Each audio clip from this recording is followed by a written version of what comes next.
Welcome to this episode on spiritual health. In the last episode, we saw that we have to live life like a witness. So, what is a witness? Let's say you're playing a role in a drama. You have an entry point, an exit point, a re entry, and a re exit. Now, what do you do between the exit and the re entry? You play your role.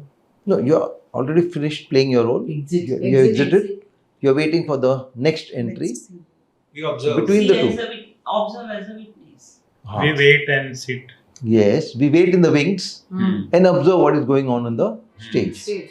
Suppose a flower was false on the stage. Will you go and erect it? No. No. Or two people are fighting on the stage as per the script. Will you go and separate them? No. You don't jump in. Hmm. You wait and watch. Hmm. Wait for your role entry. Hmm. We do not do that. We interfere and make a mess of things. They also serve who wait and watch. So if two people are fighting in front of us, we should not go and Unless it is the role given to you. Yes. You don't decide whether you should intervene or not. Like say if you are in a hostel and the warden punishes your best friend for some mischief and says that he or she will not be served the dinner tonight. Now because that person is your best friend, you take some of your food and pass it on to that person. Have you done the right thing? No. But if the warden tells you that it was not much of a mistake, it was just to establish a lesson for others that I gave this punishment, go reach him this. Then have you done the right thing? Yes. Yes. So consult the warden. Don't do it on your own initiative. We do it on our own considerations. No act is right or wrong. Act initiated by the ego is wrong. The act initiated in response to the instructions from the inner self is right. Right. So But we we- do all those things because we wrongly believe that it is Right. good to do these things. Yeah. Correct. And then what happens? And we have Things to don't go as per our plans. And that disturbs us. So the disturbance is the indicator Yes, that's very good. that you are going off track. So it is actually helping us to rectify ourselves. But what do?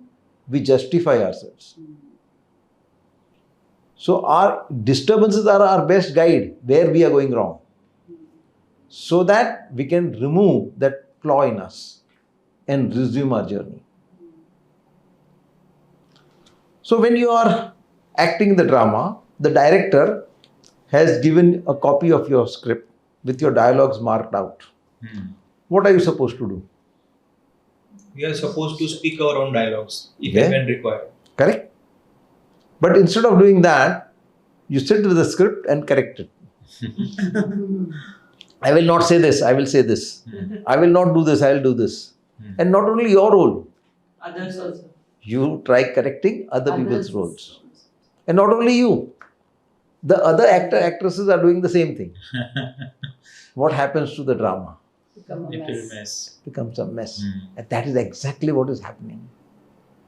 B1, B2, B3, B4 are personal scripts.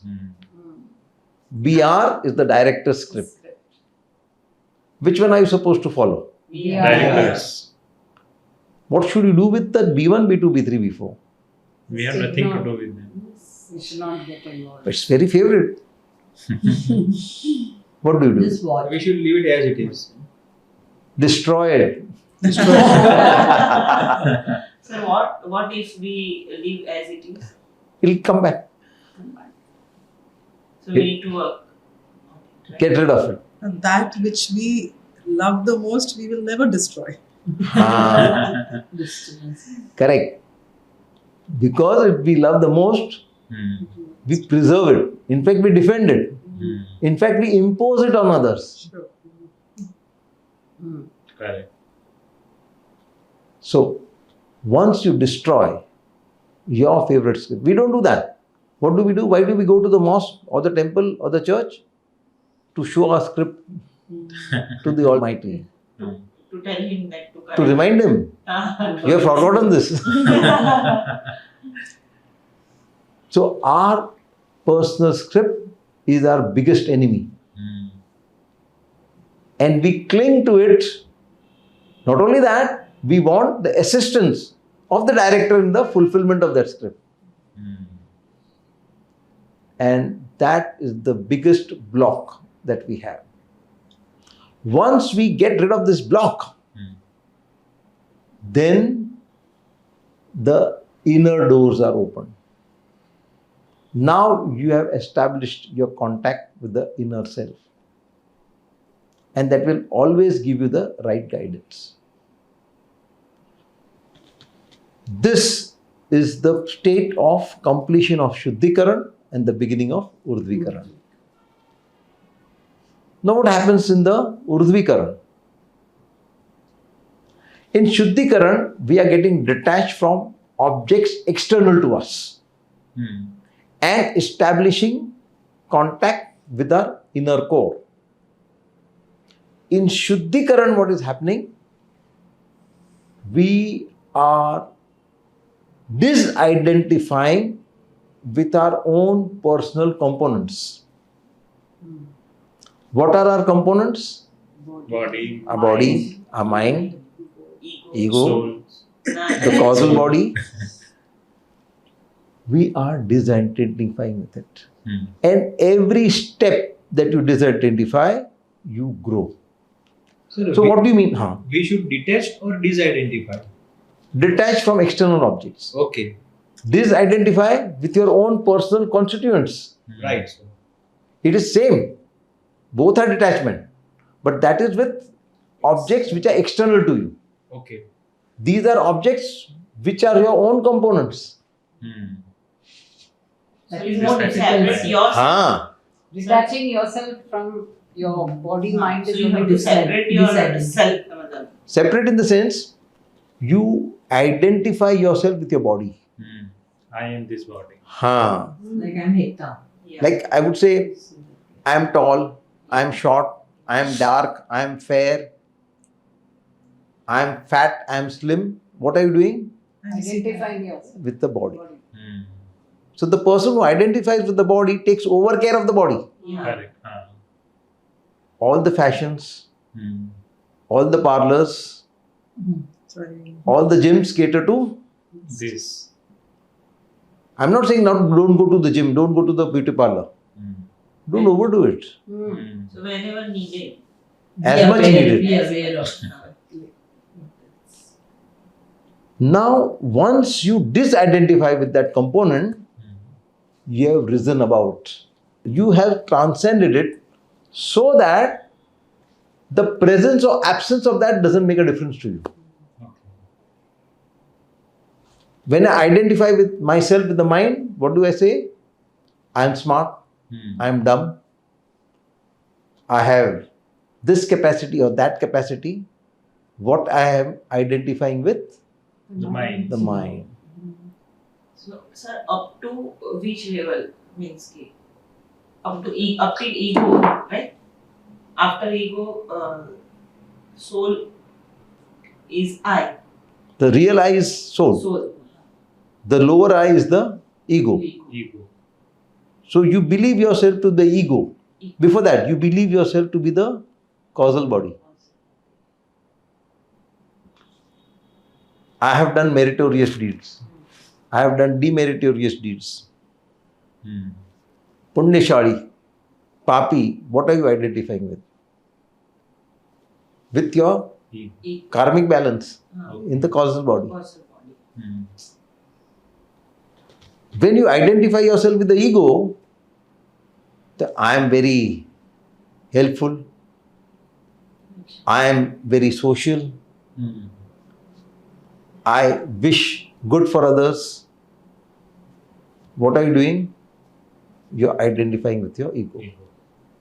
So there should So be what a happens is after, What what happens is once you detach from means I and the higher I and lower I, what happens?